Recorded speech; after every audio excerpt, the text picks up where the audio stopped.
Hello guys, welcome back to another lovely trading video. In this one we're going to be doing some in-depth stock analysis on AQST. Is one I've been asked for multiple times now in the comments. So I have done this multiple times, but I'm being asked again, so we're going to do one now.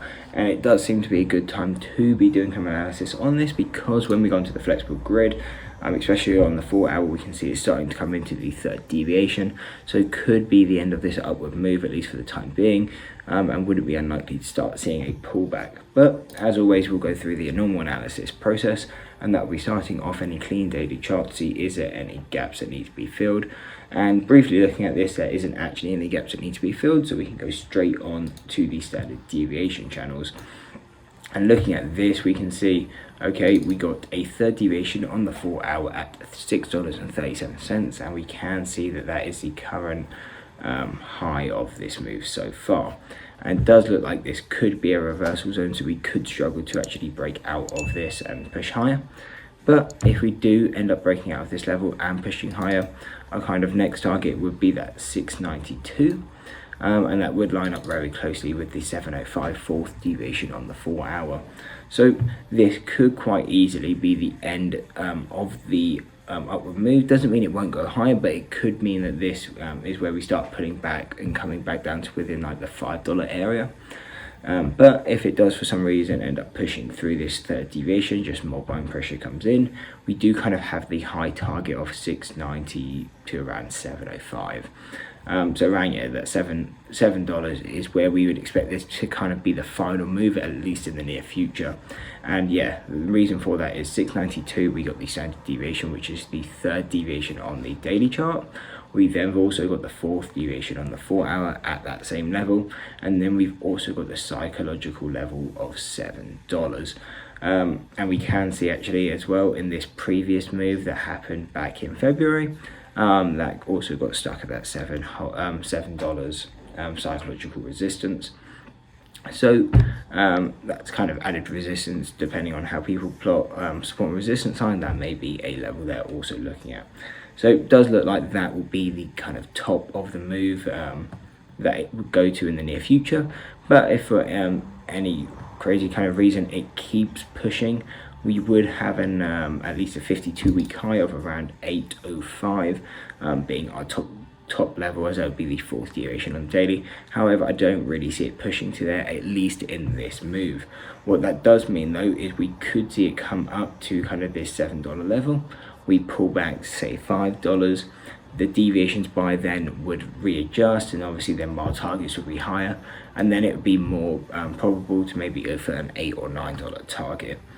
But this one is one we are a bit more bullish on, because we are hearing a lot of talk about this from both retail traders and institutions. So it wouldn't be unlikely to start seeing it pushing these high targets, and that's why we're kind of hovering around the third deviation right now. But again, we would expect it to kind of push into this $7 level.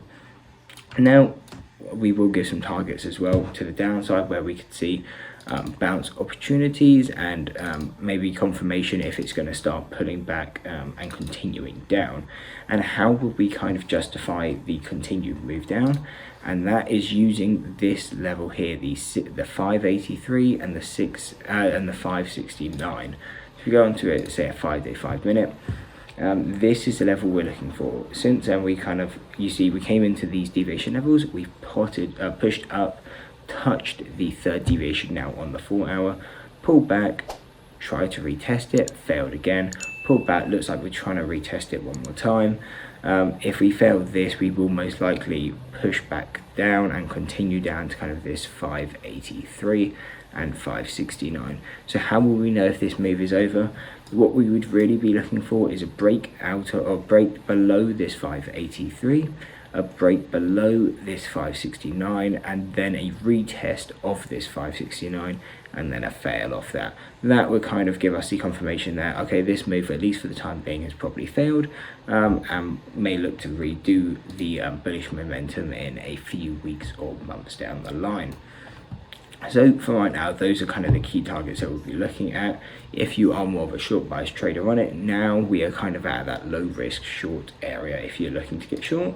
And again, we would have targets. If you're looking to short at this 637, we would be looking to cover the short around 583 and 569. Also be keeping an eye on this $6 level, as that is obviously the psychological level. You do expect buying pressure to come in here. It doesn't mean it's going to bounce off this level, but you do expect at least some hesitation, and that's why you're seeing the previous kind of 2 days or 3 days, it's coming to this level, it's bounced off this 739, pulled back to the $6 level instead of the deviation, and that's just because it's a psychological level of $6. You're gonna get some buying pressure coming in, and you will see that it also lines up with the half deviation. And these deviations aren't really a coincidence being at these levels. You'll see on every single chart they always kind of line up with some sort, whether that's if you're just looking to place support and resistance normally, it will line up with something like that, or psychological levels, and that's why they tend to just be so effective when you're looking to trade off them. So yeah, that $6 level you do probably want to be keeping an eye on. But I think that was quite clear then on what we're looking for. Is we wouldn't be surprised for it to keep continuing up, and we would have kind of that high target of around 705 is kind of where we would expect it to completely end. Kind of, yeah, that $7 psychological level, and matches up with the deviations. We would then expect it to fail on from then on. But if it does fail instead now at this third deviation, which isn't unlikely because we are very overbought at the moment, again, we will be waiting for a break below 569, a retest of that level, and a fail off that level, and that will kind of give us a confirmation that this move is kind of stopped for the time being, and we would be looking to be short all the way to kind of $5, and you could be short all the way to kind of 357 is quite possible. So hope you enjoyed the breakdown on AQST. Hope to see you in the next one, and that's it. Peace. I wanna go, I wanna fly, I wanna take myself